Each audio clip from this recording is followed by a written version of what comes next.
By now, each one of us knows a veteran who has had difficulty transitioning, and many of us know personally a veteran that has taken his or her own life. Some of my friends have had a half a dozen of their battle buddies or ranger buddies that have taken their own lives over the last 12 months. Half a dozen in 12 months that you know. Can you imagine that? GallantFew exists to prevent that. We seek to prevent and reduce veteran unemployment, homelessness, and suicide. And we do this by a nationwide network of veteran mentors that we call guides. And they help novice veterans navigate that transition process just like that guide did perhaps years ago. You know, we teach soldiers how to react to parachute malfunctions, but not to known transitional challenges. And let me give you a quick example. When I was on active duty, I came down on top of a fellow jumper's parachute and found myself sitting on what was like a great big waterbed. Now I knew, because I had gone through sustained airborne training over and over and over again, that to land on top of somebody else's parachute is very bad. And the only way to get out of that situation is to stand up and run off the parachute. So every time you do sustained airborne training, you practice running in place. You feel ridiculous, but you do it over and over and over again. So when I landed on that other jumper's parachute, I immediately stood up and ran off the parachute and jumped after my parachute, which thank God reinflated, and I landed pretty darn hard just a couple of seconds later, but intact and uninjured. The only reason that I reacted like that is because I had been trained. Someone had been through that before, and they had shared that information with me and countless other airborne soldiers. We know that when a veteran leaves active duty, somebody somewhere sometimes is going to walk up to them and say, "Hey, did you ever kill anybody?" But we don't tell them ahead of time. Somebody's going to ask you this question, so be ready for it when it comes. And there are 100 other situations that those of us that have transitioned can tell anecdotally, things that have happened to them that are going to happen to that new veteran that's just leaving active duty. We try to create those connections so that that guide can help that novice by benefit of their hindsight, being that new veteran's foresight. You know, one of the biggest things that veterans face today is isolation. And that isolation often is self-imposed. It's an isolation that's born out of a stigma of seeking help, of knowing that you're expected to solve your own problems. Be strong. Don't ask for help. That stigma of not seeking help can lead to that veteran thinking that there's something wrong with them. And that thinking that something's wrong with them can lead to ultimately destroyed relationships, destroyed work, job opportunities. It can drain bank accounts. You can lose homes, and even worse, you can lose your own life. We can head all that off up front by connecting that veteran with that guide so that they stay on azimuth. There's another example that I use a lot, and that is transitioning is kind of like night land navigation.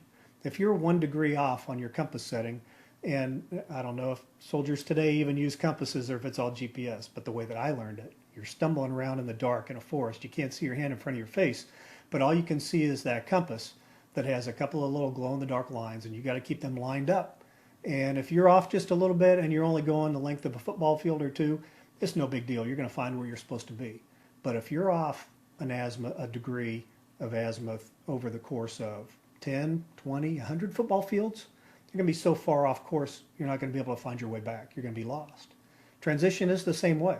When you step out on that transition journey and you're a little bit off azimuth, if we can get a guide to connect with that new veteran quickly, then it's like maybe being off a degree or two on a football field. But I've seen veterans that have not had a guide and that have gone 5, 10 plus years through their transition experience, and they're so far off their objective that it's extremely difficult to get them back. And usually at that point, it's crisis mode. So here's how you can help. The biggest thing that we can do with Run Ranger Run is raise awareness. Awareness, awareness, awareness. Veterans that are out there that have successfully transitioned, we need them to be prepared to help guide a novice veteran through that same process. Veterans that are leaving active duty, they're not even veterans yet, but they're just leaving the service. They are truly novice veterans. They need to know that we're out here so that they can connect with someone. There's no national organization that is drawing these connections on a national and simultaneously on a local level like GallantFew is doing. And we can only do that if people out there, veterans out there, novices, guides, they know that we're here. Civilian volunteers as well. There are so many resources that are out there that when that novice veteran returns home, They're lost. They're isolated. They're not in touch with those things.